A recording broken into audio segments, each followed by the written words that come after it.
and ultimately by himself. Modern scholars, however, agree with this original theory, and for this reason they look for the Mount of the Lawgiving among the volcanoes of Mount Seir, and not on the traditional Sinai Peninsula, where there are no volcanoes. Thus, the claims of the rival peaks of the Sinai Peninsula for the honor of being the Mount of the Lawgiving are silenced by new contestants. It is true that it is stated the mountains melted, even that Sinai, but this melting of summits does not necessarily mean an opening up of craters. Rocks turned into a flowing mass. Damn, it must have been terrible. The plateau of the Sinai Peninsula is covered with formations of basalt lava. Wide stretches of the Arabian Desert also glisten with lava. Lava formations interspersed with the extinguished volcanoes stretch from the vicinity of Palmyra southward into Arabia as far as Mecca. Only a few thousand years ago, the deserts glowed with the beacons of many volcanoes. Mountains melted. Lava flowed over the ground from the numerous fissures. The celestial body that the great architect of nature sent close to the earth made contact with it, and electrical discharges retreated and approached again. If we are to believe the scriptural data, there elapsed 7 weeks, or, by another computation, about 2 months, from the day of the Exodus to the day of the revelation at Mount Sinai. There were thunders and lightnings, and thick cloud upon the mount, and the voice of the trumpet exceeding loud, so that all people that was in the camp trembled. And Mount Sinai was altogether on a smoke, and the smoke thereof ascended as the smoke of a furnace, and the whole mount quaked greatly. And when the voice of the trumpet sounded long, and waxed louder and louder, Moses spake, and God answered him by a voice. The Talmud and Midrashim describe the mountain of the lawgiving as quaking so greatly that it appeared as if it were lifted up and shaken above the heads of people. And the people felt as if they were no longer standing securely on the ground, but were held up by some invisible force. The presence of a heavenly body overhead caused this phenomenon and this feeling. Then the earth shook and trembled. The foundations also of the hills moved and were shaken, because he was wroth. He bowed the heavens also. There was that bowed. And came down, and darkness was under his feet. At the brightness that was before him, his thick clouds passed, hailstones, and coals of fire. The Lord also thundereth in the heavens, hailstones and coals of fire. He shot out lightnings. Then the channel of waters were seen, and the foundations of the world were discovered. Earth and heaven participated in the cosmic convulsion.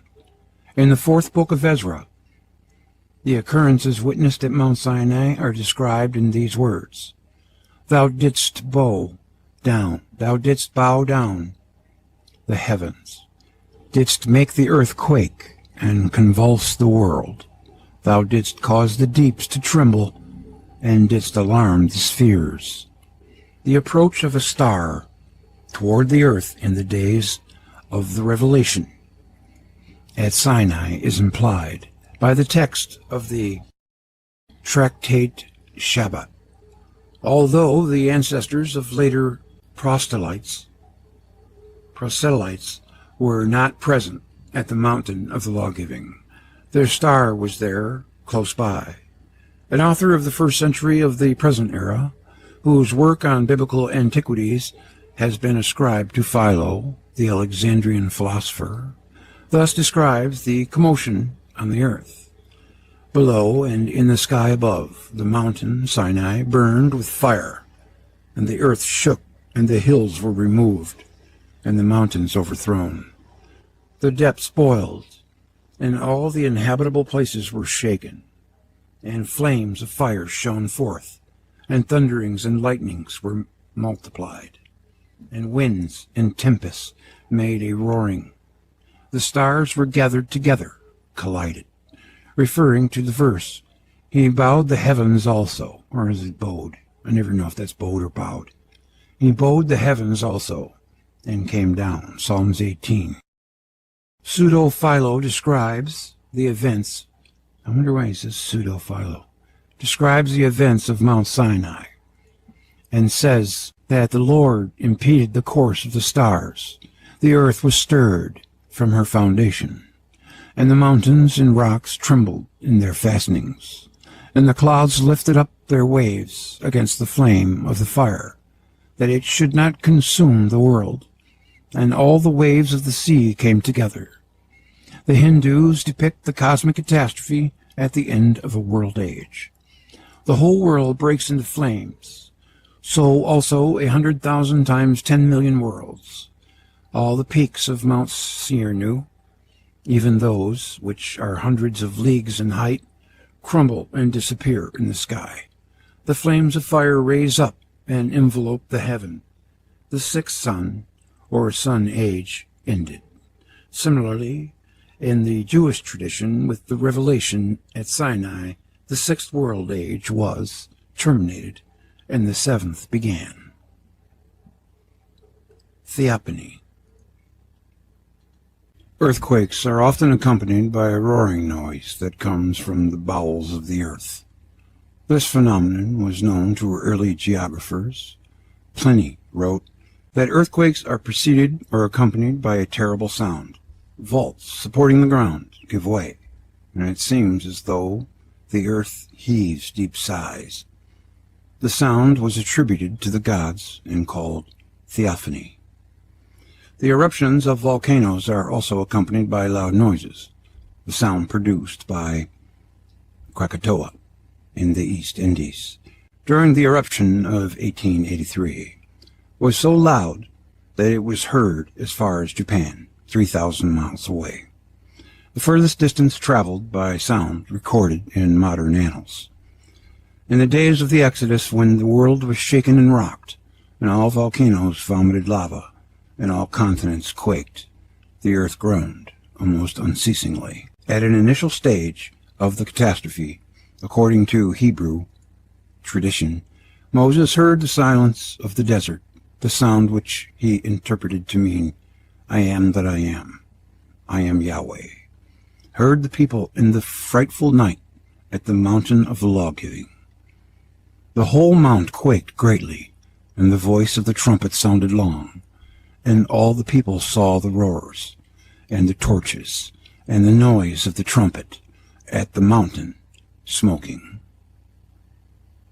And when the people saw it, they trembled, and stood afar off. It was a perfect setting for hearing words in the voice of nature in an uproar. An inspired leader interpreted the voice he heard, 10 long, trumpet-like blasts. The earth groaned for weeks now. All its strata had been disarranged, its orbit distorted, its world quarters displaced, its oceans thrown upon its continents, its seas turned into deserts, its mountains upheaved, its islands submerged, its rivers running upstream, the world flowing with lava shattered by meteorites, with yawning chasms, burning naphtha, vomiting volcanoes, shaking ground, a world enshrouded in an atmosphere filled with smoke and vapor, twisting of strata and building of mountains, earthquakes, rumbling of volcanoes, joined in an infernal din. It was the voice, not only in the desert of Sinai. The entire world must have heard it. The sky and earth resounded, mountains and hills were moved, says the Midrash. Loud did the firmament roar, and earth with echo resounded, says the Epic of Gilgamesh. In Hesiod, the huge earth groaned when Zeus lashed Typhon with his bolts. The earth resounded terribly, and the wide heaven above. The approach of two charged globes toward each other could also produce trumpet-like sounds, varying as the distance between them increased or lessened. It appears that this phenomenon is described by Pseudo-Philo as testimony of the trumpets between the stars and their Lord. Here we can trace the origin of the Pythagorean notion of the music of the spheres, and the idea that stars make music. In Babylonia, the spheres of the planets were called voices, and they were supposed to produce music. According to Midrashic literature, the trumpet sounding at Mount Sinai had 7 different pitches or notes, and the rabbinical literature speaks of the heavenly music heard at the revelation. At the first sound, the sky and the earth moved. The seas and the rivers turned into flight. Mountains and hills were loosened in their foundations. Homer depicts a similar occurrence in these words. The wide earth rang, and round about great heaven pealed as with a trumpet. The world all burns at the blast of the horn, it is said in the Valuspa. According to the Hebrew tradition, all the nations heard the roaring of the law-giving. It appears that at Mount Sinai the sound that sounded long rose 10 times. In this roaring the Hebrews heard the dialogue, "Thou shalt not kill. Thou shalt not commit adultery. Thou shalt not steal." These words of the Decalogue were not heard by Israel alone, but by the inhabitants of all earth. The divine voice divided itself into the 70 tongues of men, so that all might understand it. The souls of the heathens almost fled from them when they heard it. The din caused by the groaning earth repeated itself again and again, but not so loud as subterranean strata readjusted themselves after being dislocated. Earthquakes incessantly shook the ground for years. The papyrus Ippawur calls these years years of noise. Years of noise, there is no end to the noise. And again, oh, that earth would cease from noise, and tumult, uproar, be no more. The sound probably had the same pitch all over the world as it came from the deep interior of the earth, all of whose stratas were dislocated when it was thrown from its orbit and forced from its axis. The great king lawgiver of China, in whose time a dreadful cataclysm took place and the order of nature was disturbed, bore the name Yahoo. In the preface to the Shu King, attributed to Confucius, it is written, "Examining into antiquity, we find that the Emperor Yao was called Fang Hin. Yahoo was a surname given to him in the time following the flood, apparently inspired by the sound of the earth's groaning. The same sound was heard in those years in the Western Hemisphere, or wherever the ancestors of the Indians then lived. They relate that once when the heavens were very close to the earth, all mankind lifted the sky, little by little, at the repeating, shouting Yahoo, which rang all over the world. In Indonesia, an oath is accompanied by the invocation of the heavenly bodies. An arrow is shot toward the sky, while all present raise a cry of Jujuhui. The same sound is heard in the very name Jove, Jupiter. The name Yahweh is preserved in shorter forms as well, Yahoo and Yo. Hey, yo! As the name of the deity in the Bible. Diodorus wrote of Moses that he had received his laws from God invoked by the name Io. In Mexico, Yao, or Yodel, is the god of war. The similarity of sound has already been noted.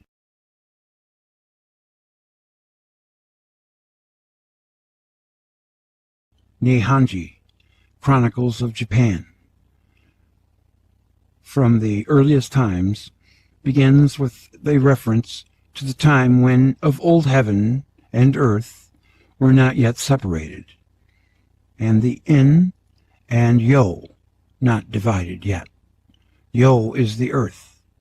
The time when the sky touched the earth is the time when the heavy dust and vapor-charged clouds of the comet enveloped the globe and lay very close to the ground. End of subchapter.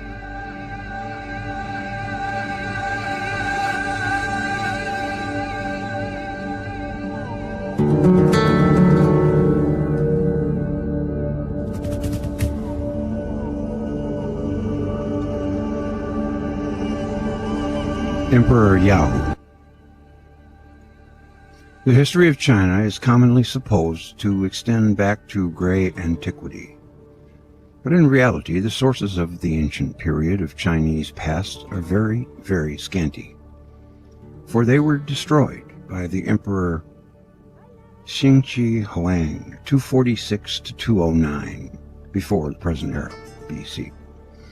He ordered all books on history and astronomy, as well as works of classic literature, to be burned.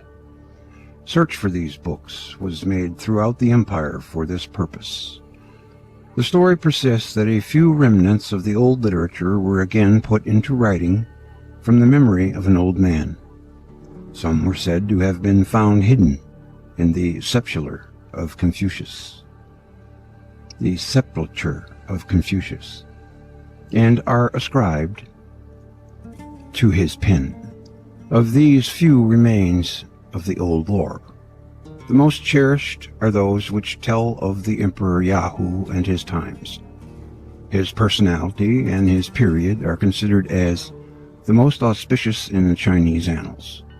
The history of China preceding his reign is ascribed to the mythical period of the Chinese past. In the days of Yahoo, the event occurred which separates the almost obliterated and very dim past of China from the period that is considered historical. China was overwhelmed by an immense catastrophe. At that time, the miracle is said to have happened that the sun, during a span of 10 days, did not set. The forests were ignited, and a multitude of abominable vermin was brought forth. In the lifetime of Yahoo, the sun did not set for 10 full days, and the entire land was flooded. An immense wave that reached the sky fell down on the land of China. The water was well up on the high mountains, and the foothills could not be seen at all. This recalls Psalm 104. The waters stood above the mountains. They go up by the mountains, and Psalm 107. The waves mount up to the heaven. Destructive in their overflow are the waters of inundation, said the emperor. In their vast extent, they embrace the hills and overtop the great heights, threatening the heavens with their floods. The emperor ordered that all efforts be made to open outlets for the waters that were caught in the valleys between the mountains.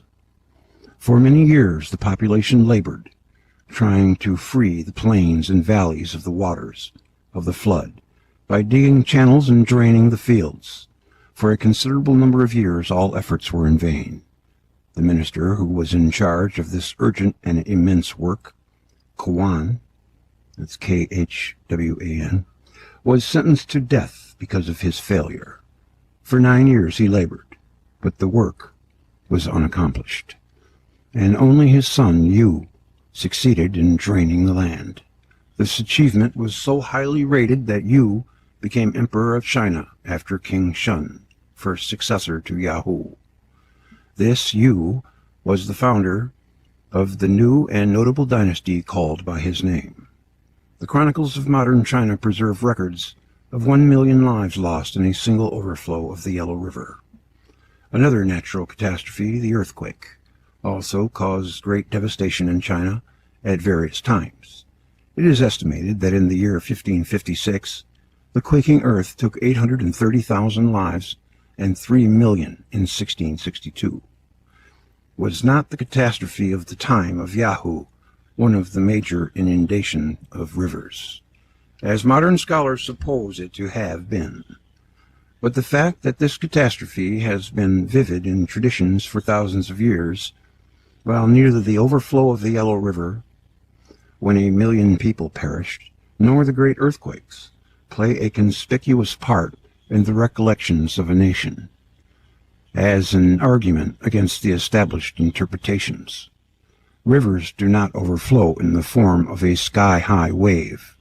The overflowing rivers of China subside in a few weeks, and the water does not remain in the plains until the following spring, but flows away, and the ground dries in a few more weeks. The flood of Yahoo required draining for many years, and during all this period water covered the lower part of the country. Yahoo's reign is remembered for the following undertaking. This emperor sent scholars to different parts of China, and even to Indochina, to find out the location of north, west, east, and south, by observing the direction of the sun's rising and setting, and the motion of the stars. He also charged his astronomers to find out the duration of seasons, and to draw up a new calendar. The Shu King is called the oldest book of Chinese chronicles, rewritten from memory or from the hidden manuscript after the burning of books by Sin Chi Hung. In its oldest section, the Canon of Yahoo, it is written, "Thereupon Yahoo commanded he and Ho in reverent accordance with the wide heavens to calculate and delineate the movements and appearances of the sun, deliver respectfully the seasons to the people. The necessity soon thereafter, the flood, of finding anew the four directions, and learning anew the movements of the sun and the moon, of delineating the zodiacal signs, of compiling the calendar, of informing the population of China of the sequence of the seasons, creates the impression that during the catastrophe the orbit of the earth and the year, the inclination of the axis, and the seasons, the orbit of the moon, and the month changed. We are not told what caused the cataclysm, but it is written in ancient annals that during the reign of Yahoo, a brilliant star issued from the constellation Yin. According to old Tibetan traditions, the highlands of Tibet, too, were flooded in a great cataclysm. The traditions of the Tibetans speak also of terrifying comets that caused great upheavals. Calculations were undertaken to establish the dates of the Emperor Yahoo on the basis of a remark that the constellation Nio thought to he the constellation Hydra culminated at sunset on the day of the vernal equinox in the time of Yahoo. It was reckoned that the flood occurred in the 23rd century before the present era, but this date has been questioned by many. Sometimes it has also been supposed that the flood of Yahoo was the Chinese story of the universal flood, but this point of view has been abandoned. The story of the deluge of Noah has its parallel in a Chinese tradition about a universal flood in prehistoric times, in the days of Fo-Hi, or Fo-Hai, who alone of all the country was saved. The flood of Yahoo is sometimes regarded as simultaneous with the flood of Ogyges. The flood of Ogyges, I think that's what it's pronounced like, did not occur in the 3rd millennium. Let's see if it is. Maybe it's not. Let's see what the computer voice says. Be real brief here. I have to put it in. Okay, then erase everything that comes with it, which is quite a bit, and then hit, and it shows me a beetle. Let's see how it pronounces it. Okay, here we go. You ready? Here we go. Oh, they're spelling it different. Hold on, I gotta find the right. Okay, there it is. Ogyges. Ogyges. It just depends on whether you go J or G with a G. To me, that would be Ogyges. It sounds better. Okay, back to the book. The synchronism of these devastations with the catastrophes of the days of Moses and Joshua will be demonstrated and supported by ancient and chronological sources. When we summarize what has been told about the time of Yahoo, we have the following data.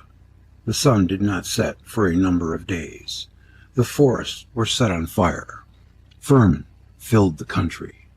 A high wave reaching the sky poured over the face of the land and swept water over the mountain peaks and filled the valleys for many years. In the days of Yahoo, the four quarters of the heaven were established anew, and observations of the duration of the year and month and of the order of the seasons were made. The history of China in the period before this catastrophe is quite obliterated. All these data are in accord with the traditions of the Jewish people about the events connected with the Exodus. The sun disappeared for a number of days. The land was filled with vermin. Gigantic, sky-high tidal waves divided the sea. The world burned, as we shall see.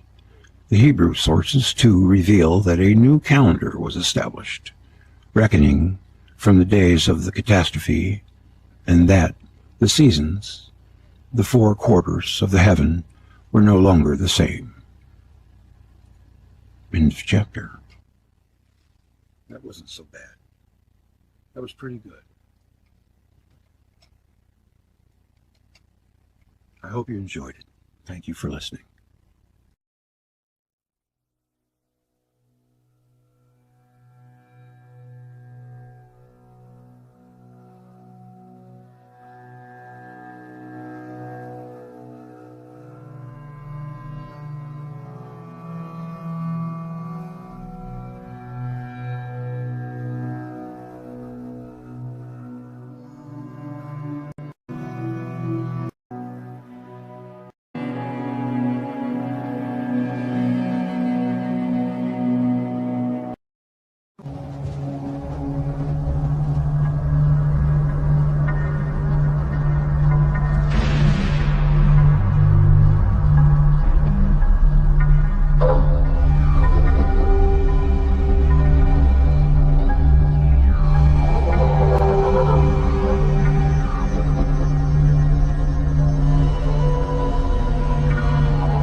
Chapter 5, The Steeds of Mars. The case of Abraham Rockenbach and David Herlisius, who wrote about the year 1600, and who were informed on the matter of the comets of antiquity, shows that the contents of some old manuscripts were known to the scholarly world then, though not to modern scholars now. A scholar in a pamphlet, Jonathan Swift, in his Gulliver's Travels, 1726, wrote, loved that tale,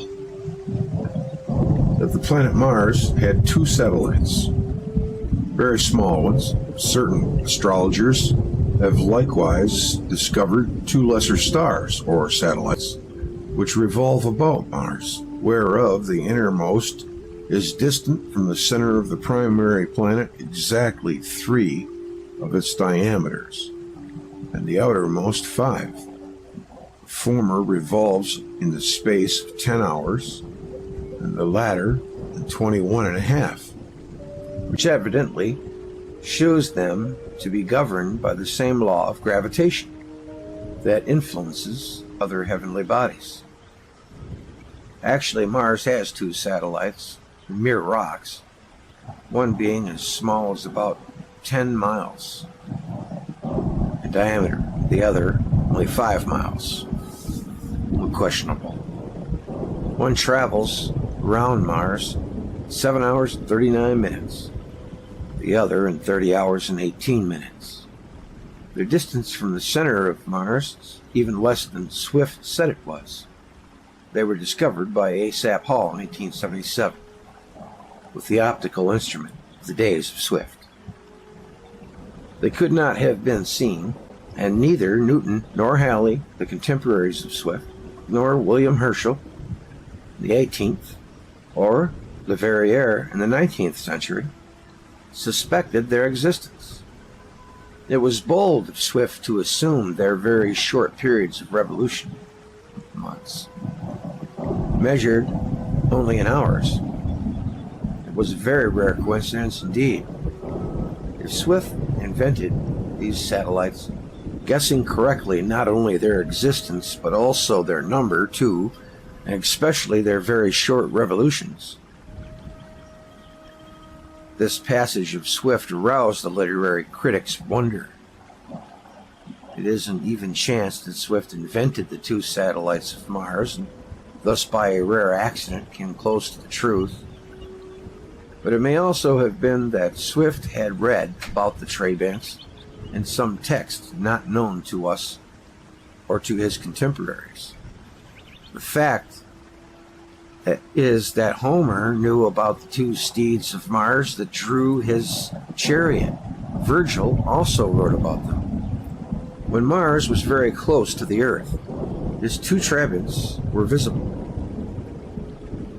They rushed in front of and around Mars. In the disturbances that took place, they probably snatched some of Mars' atmosphere, dispersed as it was, and appeared with gleaming manes. The steeds were yoked when Mars, Ares, prepared to descend to the Earth on a punitive expedition. When Asaph Hall discovered the satellites, he gave them the name Phobos, which means terror, and Deimos, rout, the 2 steeds of Mars, without fully realizing what he did. He gave the satellites the same names by which they were known to the ancients. Whether or not Swift borrowed his knowledge of the existence of the 2 Trabants of Mars from the ancient astrological work, the ancient poets knew of the existence of the satellites of Mars.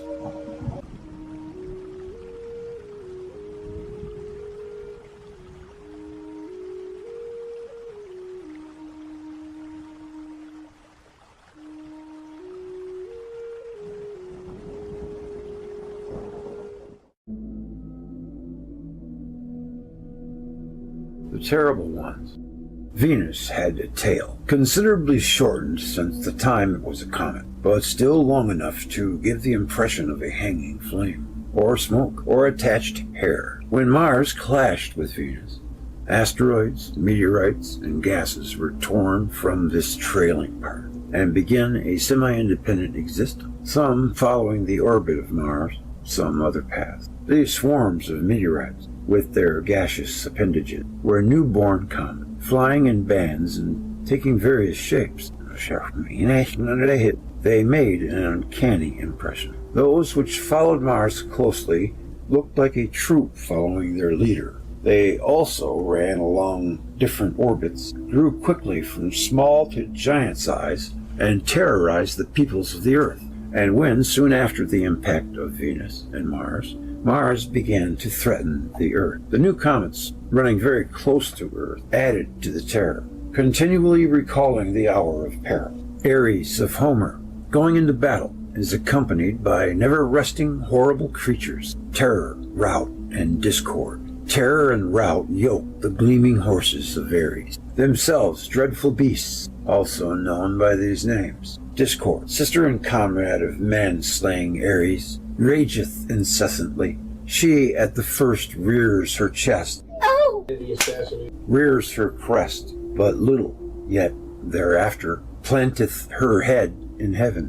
while her feet tread on earth. Similarly, the Babylonians saw the planet Mars Nergal in the company of demons, and wrote in their hymn to Nergal, great giants, raging demons, with awesome members, and not run at his right and at his left. These raging demons are pictured also in the Nergal Erixgal poem. They bring pestilence and cause earthquakes. It appears that the mythological figures of the Furies of the Latins, or the Enries of the Greeks, with serpents winding about their heads and are flashing flame with their eyes, swinging torches around like wheels, grew out of the same prodigies which moved rapidly, changed their forms hourly, and acted violently. The Erinyes traveled in a group like huntresses, or like a pack of savage hounds, but sometimes they appeared to be split into 2 groups. To these comets traveling in bands with Mars or Indra,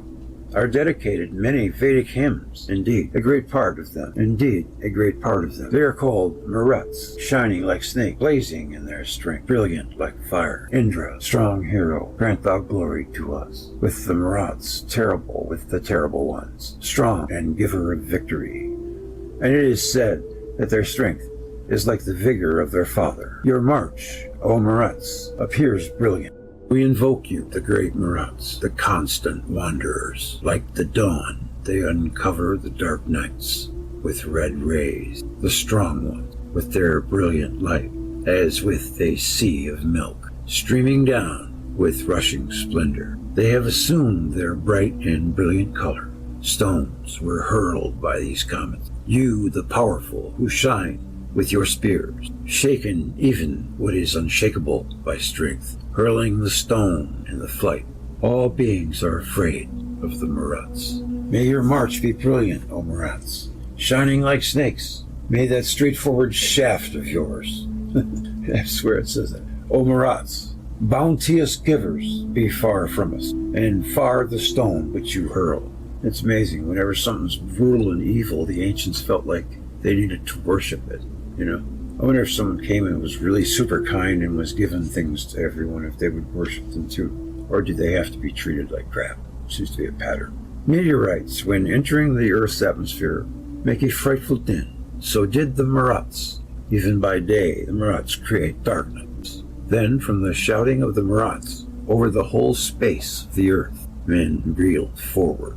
This darkness and this din were narrated in scriptural and rabbinical sources, in Roman tradition, and in hymns to Nergal, as the similarity of the description of the terrible ones in the Vedic hymns and in Joel is striking, but has not been noticed. A few more quotations should follow here. The comets, just beginning to whirl, looked like revolving torches or writhing snakes. They assumed the form of spinning wheels, and the celestial phantasmagoria appeared like swift chariots, changing their forms. The Maruts looked like horses racing along the sky, and then again like a host of warriors leaping, climbing, irresistible. The verses of the second chapter of Joel 2:11 are given in their order, interspersed with verses taken from a number of Vedic hymns dedicated to the Maruts. Joel 2:2. A day of darkness and of gloominess, a day of clouds and of thick darkness. As the morning spread upon the mountains, a great people and a strong, there hath not been ever the like, neither shall be any more after, even to the years of many generations. Vedic. Even by day the Maruts create darkness. The terrible Marut host of the ever-youthful heroes. All beings are afraid of the Maruts. They are men, terrible to behold like kings. A fire, Joel 2:3. A fire devoureth before them, and behind them a flame burneth. Nothing shall escape them. Vedic hymns, like a blast of fire, blazing in their strength, brilliant like fires, and impetuous. Joel 2:4. The appearance of them is as the appearance of horses, and as horsemen, so shall they run. Vedic hymns. At their racings the earth shakes, as if broken. When on the heavenly path they harness for victory, they wash their horses like racers in the courses. They hasten with the points of the reed on their quick steeds. Joel 2:5. Like the noise of chariots on the tops of mountains, shall they leap, like the noise of a flame of fire that devoureth the stubble, as a strong people set in battle array. Vedic hymn. They are like headlong charioteers on their ways. They are brilliant, of terrible design, powerful, and devourers of foes. On your chariots charged with lightning, host of your chariots, terrible Marat hosts. Man, they did do a lot of writing on this stuff. It's pretty good. Before their face, the people shall be much pain. All faces shall gather black. At your approach, the Son of Man holds himself down. You have caused men to tremble. You have caused mountains to tremble. They shall run like mighty men. They shall climb the wall like men of war.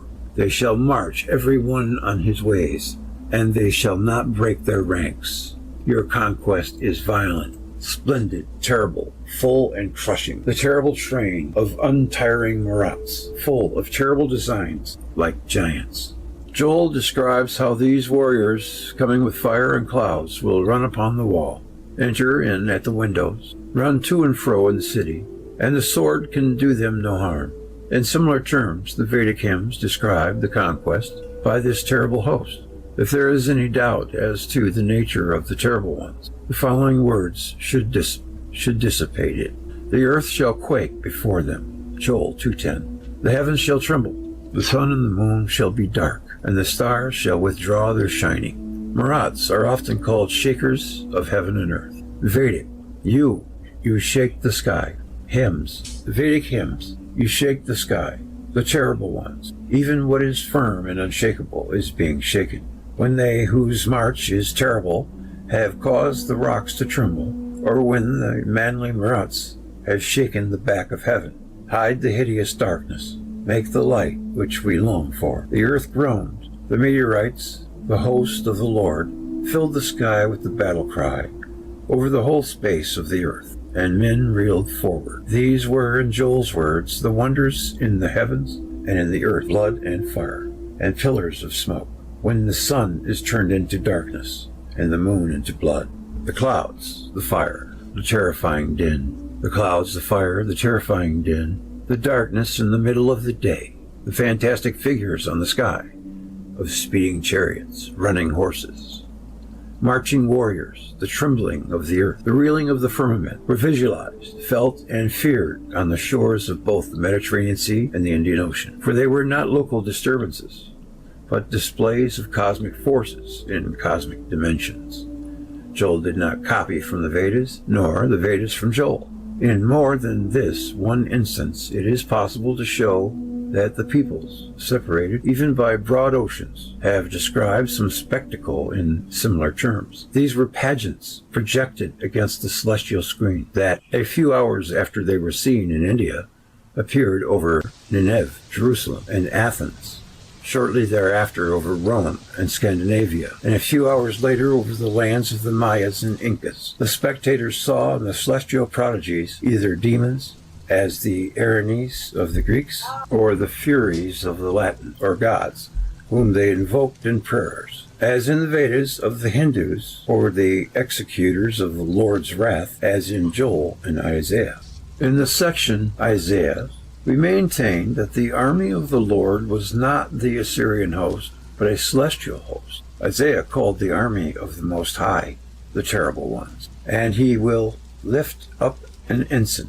And he will lift up an ensign to the nations from far, and will hiss unto them from the end of the earth. And behold, they shall come with speed swiftly. None shall be weary nor stumble among them. None shall slumber nor sleep. Neither shall the girdle of their loins be loosed, nor the latchet of their shoes be broken.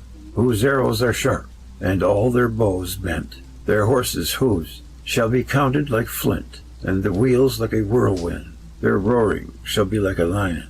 They shall roar like young lions, like the roaring of the sea.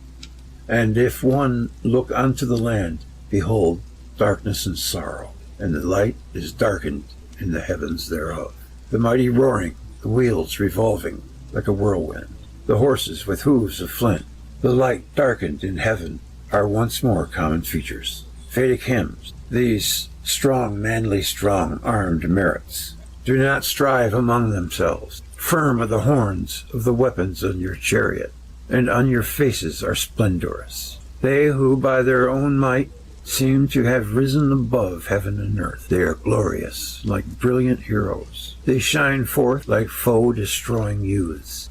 They who are roaring and hasting like wind, brilliant like the tongues of fire, powerful like mailed soldiers, who hold together like the spokes of chariot wheels, who glance forward like victorious heroes, who are swift like the best of horses. The dreadful figures scattered a hail of meteorites that bombarded walls with hot gravel and flew into windows. Simultaneously, cities were turned into heaps by the leaping ground. The multitude of terrible ones is like small dust. Their invasion shall be an instant suddenly, says Isaiah, the Lord shall send his host with thunder and with earthquake and great noise, with storm and tempest and the flame of devouring fire.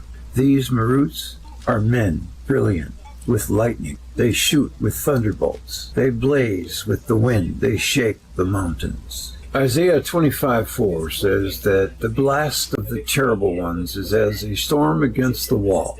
Thou, the Lord, shalt bring down the noise of strangers. The branch of the terrible ones shall be brought low.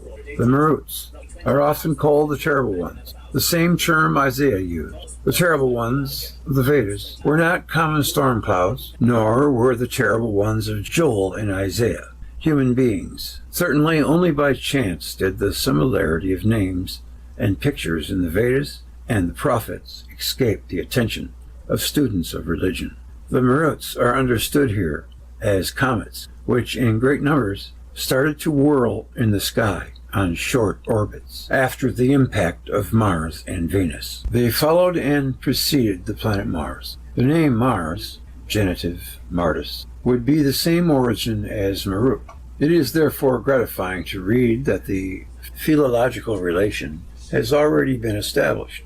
It is even more satisfactory that this philological equation was made without knowledge of the actual relation between the planet Mars and the terrible one. By comparing Hebrew historical, Chinese astronomical, and Latin ecclesiastical material, we have established that it was the planet Mars which caused a series of catastrophes in the 8th and 7th centuries before this era, BC. The Greek expos explained how it happened that Venus ceased and Mars began to be a threat to the Earth. In heavenly battles, Ares, or Nergal, both known as the planet Mars, had an entourage of demonic figures. The name Mars is derived from the Indian Marut, or Maruts, the terrible ones, are the terrible ones of Isaiah and Joel.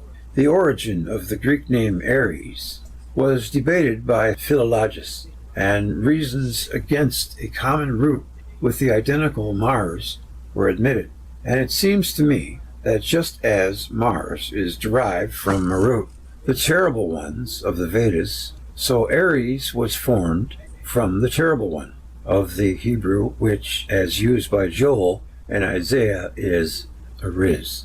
In a no longer existent passage of Pliny, there was something said about comets being produced by planets. Also, the Suchal chart refers to occasions in the past when comets were born from planets, from Mars, Venus, and others.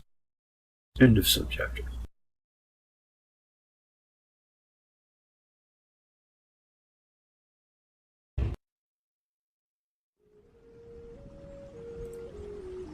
Samples from the planets. In the Vedic hymns, the Maruts are implored to be far from us, far the stone which you hurl. When comets pass close to the Earth, stones occasionally fall. Classic case in that of the meteorite that fell at Egospotanami when a comet shone in the sky. The Hindu book Vara Sanhita sees the meteorites portents of devastation by fire and earthquake. Since the planets were gods, stones hurled by them or by the comets created in their encounters were feared as divine missiles. And when they fell, they found they were worshipped. The stone of Kronos at Delphi, the image of Diana at Ephesus, which, according to Acts 19:35, was the image which fell down from Jupiter. The stones of Ammon and Seth at Thebes were meteorites. Also, the image of Venus on Cyprus was a stone which fell from the sky. The palladium of Troy was stone that fell on the earth from Pallas Athene, the planet Venus. The sacred stone of Tyre, too, was a meteorite related to Astarte, the planet Venus. Traveling about the world, she, Astarte, found a star falling from air, or sky, which she, taking up, consecrated on the whole island of Tyre, at Hypatia in Syria. A meteorite fell, which was thought to be Astarte herself, and the temple to Astarte was built there. Festivals, were regularly timed to coincide with the appearance of Venus as the morning or evening star. The stone on which the Temple of Solomon was built, Iban Shitaya, or Firestone, is a bolide that fell in the beginning of the 10th century, in the time of David, when a comet, which bore the appearance of a man with a sword, was seen in the sky. The sacred shield of Numa at Rome, the ensign of Roman Mars, was a bolide that fell from the sky in the beginning of the 7th century, and its origin was connected with Mars. In the years when the planet Mars had long been pacified, its position was still watched when meteorites fell. Thus, the Chinese wrote in 211, the planet Mars, being in the neighborhood of Antares, a star fell at Changqing and arrived to the ground. It changed to a stone. The people of the place cut a prophecy of evil for the emperor on the stone, and the emperor had it destroyed. Carving messages to peoples or kings on fallen stones was known before and has been practiced since. One of the stones that fell from the sky is still worshipped today. It is the black stone of Kaaba in Mecca. Now its surface is black from being touched and kissed innumerable times. But under its cover of dirt, it retains its original reddish color. It is the holiest thing in Mecca, built into the wall of Kaaba, and pilgrims travel thousands of miles to kiss it. Kaaba is older than Mohammedanism. Muhammad, in the early part of his career, worshipped Venus, Al-Uzza, Planetary gods, which even today enjoy great veneration among the Muslims as the daughters of the god. The black stone of Kaaba, according to Muslim tradition, fell from the planet Venus. But another legend says that it was brought down by the archangel Gabriel. Granted that this legend may conceal some information about the origin of the stone, we ought to ask ourselves, who is the archangel Gabriel?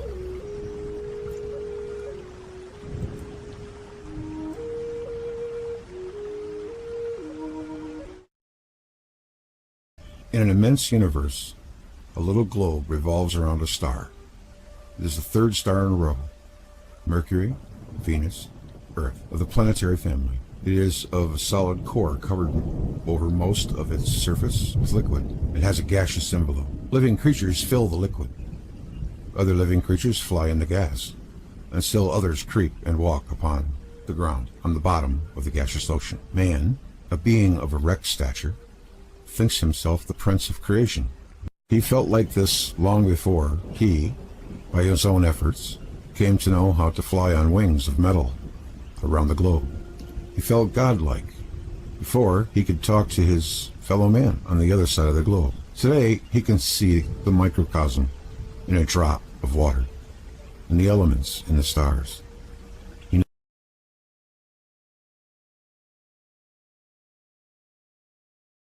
In Babylon of the 8th century, the planet Mars became a great and feared god, to whom many prayers were composed and hymns and invocation were sung and magic formulas were whispered. Such formulas are referred to as magic words, with raising the hand to the planet Nergal, Mars. These prayers were addressed directly to the planet Mars. Like the Greek Ares, Nergal is called King of Battle, who brings the defeat, who brings the victory. Nergal could not be regarded as favoring the people of double streams. On a most faithful night, he inflicted a defeat on Sennacherib.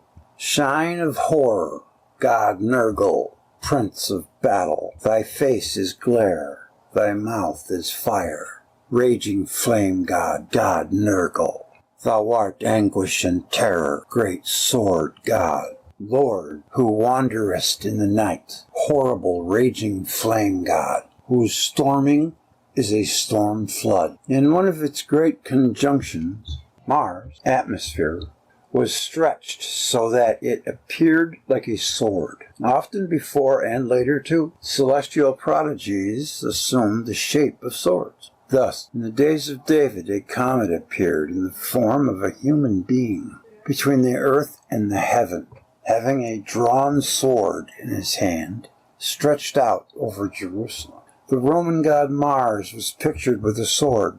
He became the god of war. The Chaldean Nergal is called sword god. Of this sword Isaiah spoke when he predicted the repetition of the catastrophe, a stream of brimstone, flame, storm, and reeling of the sky. Then shall the Assyrian fall with the sword, not of a mighty man, and the sword not of a mean man, shall devour him, and his princes shall be afraid of the instant, and all the host of heaven shall be dissolved, for my sword shall be bathed in heaven. I was going to say blood. And the ancients classified the comets according to their appearance. In old astrological texts, as in the book of prophecies of Daniel, comets that took the form of a sword were originally related to the planet Mars. Besides the sword-like appearance of the atmosphere of Mars, elongated on its approach to the Earth, there was also another reason to make of the planet Mars the god of war. A bellicose or martial character was ascribed to the planet because of the great excitement it caused. The excitement that brought anxiety to peoples, that brought migrations and to wars. Since early times, celestial prodigies have been regarded as portents that forecast great commotions and great wars. We're still in the age of Mars, still in the age of wars. A planet that collided with other planets in the sky and rushed against the Earth as if with a fire sword became the god of battle, wresting this title from the hands of Athena Ishtar. The gods of heaven put themselves in war against thee, the hymns to the planet Nergal say, and this is the war. Yeah, it's got to mean something. It really does. We're singing hymns to it. That was recounted in the Iliad. Nergal was named Koriduradu, the great warrior. He waged war against gods and the earth. The most frequent ideogram for Nergal in Semitic cuneiform is read Namsaru, which means sword. Planet Mars, in the Babylonian inscriptions of the 7th century, was called the most violent among the gods. Herodotus said that the Scythians worshipped Ares, Mars, and that a scimitar of iron was their image of him. To him, they made human sacrifices and poured the blood on the scimitar. Silenus wrote of the people of Scythia, the god of this people is Mars. Instead of images, they worship swords, war in heaven among the colliding planets, war on earth among the nations, wandering in unrest, as above so below. A planet running toward the earth with an outstretched flaming sword, attacking land and sea, participating. Oh yeah, that was the Axis Mundi. In some cases, I guess, took it as a sword. In other cases, it was a mountain. Interesting, because it was probably always changing. An outstretched flaming sword attacking land and sea, participating in the wars among the nations. All these made Mars the god of war. Yeah, wouldn't it be terrible, you have your village wiped out of most of the people, and some other race army comes in to make matters worse and just rape the rest of you. I mean, that's how it was. Brutal. The sword of God of battle was not like the sword of a mighty man. It was not thrust into the belly, and yet it caused sickness and death. The god of war scattered pestilence. In a prayer to the planet Mars, Nergal, it is said, radiant abode that beams over the land, who is thy equal? When thou ridest in the battle, when thou throwest down, who can escape thy look? Who can run away from thy storming? Thy word is a mighty catch net, stretched over sky and earth.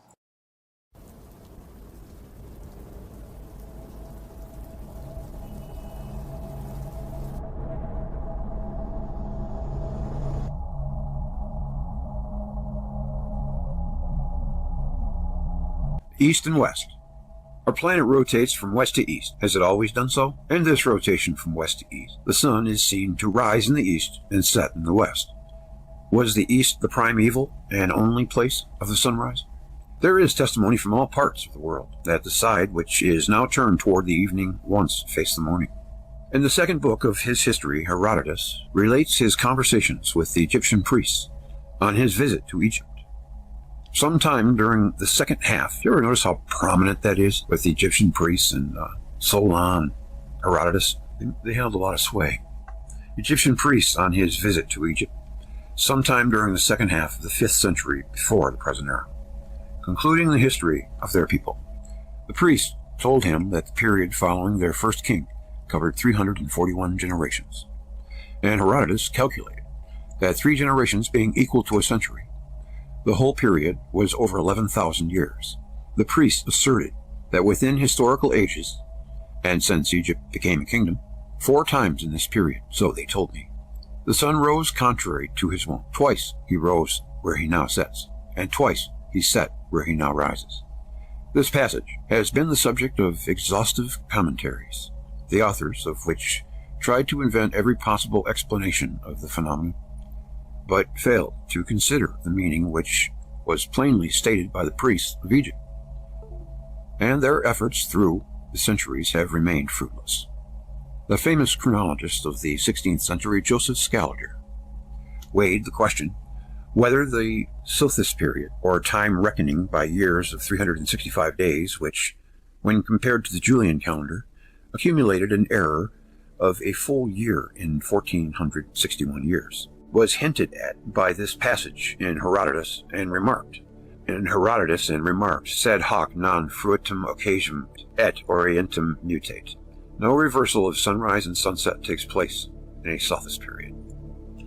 Did the words of the priest to Herodotus refer to the slow change in the direction of the terrestrial axis during a period of approximately 25,800 years, which is brought about by its spinning or by slow movement of the equinoctial points of the terrestrial orbit, precession of the equinoxes? So thought Alexander von Humboldt of the famous passage of the second book of Herodotus, which so strained the sagacity of the commentators. But this also is a violation of the meaning of the words of the priest, for during the period of spinning, Orient and Occident do not exchange places. One may doubt the trustworthiness of the priest's statement, or of Egyptian tradition in general, or attack Herodotus for ignorance of the natural sciences, but there is no way to reconcile the passage with present-day natural science. It remains a very remarkable passage of Herodotus that has become the despair of commentators. Pompeius Mela, a Latin author of the 1st century, wrote, "The Egyptians pride themselves on being the most ancient people in the world." In their authentic annals, one may read that since they have been in existence, the course of the stars has changed direction 4 times, and that the sun has set twice part of the sky where it rises today. It should not be deduced that Mela's only source for this statement was Herodotus. Mela refers explicitly to Egyptian written sources. He mentions the reversal in the movement of the stars as well as of the sun, and he copied Herodotus. He would probably not have mentioned the reversal in the movement of the stars, Sidera, at a time when the movement of the sun, planets, and stars was not yet regarded as the result of the movement of the earth.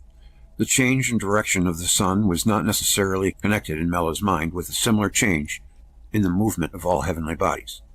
If in Mela's time there were Egyptian historical records which refer to the rising of the sun in the west, we ought to investigate the old Egyptian literary sources extant today. The magical papyrus Harris speaks of a cosmic upheaval of fire and water when the south becomes north and the earth churns over. In the papyrus Ipuwer, it is similarly stated that the land churns round over, as does a potter's wheel, and the earth churned upside down. This papyrus bewails the terrible devastation wrought by the upheaval of nature. In the Emertage papyrus, Leningrad, 1116 recto, also reference is made to a catastrophe that turned the land upside down, happens that which never yet had happened. It is assumed that at that time, in the 2nd millennium, people were not aware of the daily rotation of the earth, and believed that the firmament with its luminaries churned around the earth. Therefore, the expression, "the earth churned over," does not refer to the daily rotation of the globe. Nor do these descriptions in the papyri of Leiden and Leningrad leave room for a figurative explanation of the sentence, especially if we consider the text of the Papyrus Harris. The turning over of the earth is accompanied by the interchange of the south and north poles. There you go. Heraket is the Egyptian name for the western sun. As there is but one sun in the sky, it is supposed that Heraket means the sun at its setting. But why should the sun at its setting be regarded as a deity different from the morning sun? The identity of the rising and the setting sun is seen by everyone. The inscriptions do not leave any room for misunderstanding. Heraket had risen in the west. The texts found in the pyramids say that the luminary ceased to live in the Occident and shines a new one in the Orient. After the reversal of direction, whenever it may have occurred, the words west and sunrise were no longer synonyms, and it was necessary to clarify references by adding the west, which is at the sun setting. It was not mere tautology, as the translator of this text thought. Inasmuch as the hieroglyphics were deciphered in the 19th century, it would only be reasonable to expect that since the commentaries on Herodotus and Mela would have been written after consulting the Egyptian text. In the tomb of Sinmut, the architect Hatshepsut, a panel on the ceiling shows the celestial sphere, the signs of the zodiac, and other constellations in a reversed orientation of the southern sky. The end of the Middle Kingdom, annotated at the time of Queen Hatshepsut by several centuries. The astronomical ceiling, presenting a reversed orientation, must have been a venerated chart made obsolete a number of centuries earlier. A characteristic feature of the Sinmut ceiling is the astronomically objectionable orientation of the southern panel.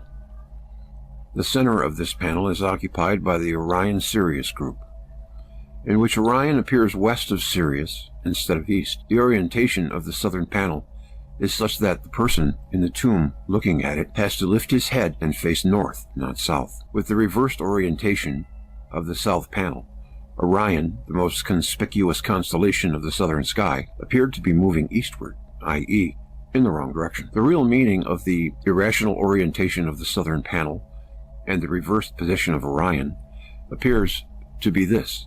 The southern panel shows the sky of Egypt as it was before the celestial sphere interchanged north and south, east and west. The northern panel shows the sky of Egypt as it was on some night of the year in the time of Sinmut. Was there no autochthonous tradition in Greece about the reversals of the revolution of the sun and stars? Plato wrote in his dialogue, The Statesman, "I mean the change in the rising and setting of the sun and the other heavenly bodies. How in those times they used to set in the quarter where they now rise, and used to rise where they now set. The god at the time of the quarrel, you recall, changed all that to the present system as a testimony in favor of Atreus. Then he proceeded, at certain periods, the universe has its present circular motion, and at other periods it revolves in the reverse direction. Of all changes which take place in the heavens, this reversal is the greatest and most complete." Plato continued his dialogue, using the above passage as the introduction to a fantastic philosophical essay on the reversal of time. This minimizes the value of the quoted passage despite the categorical form of his statement. The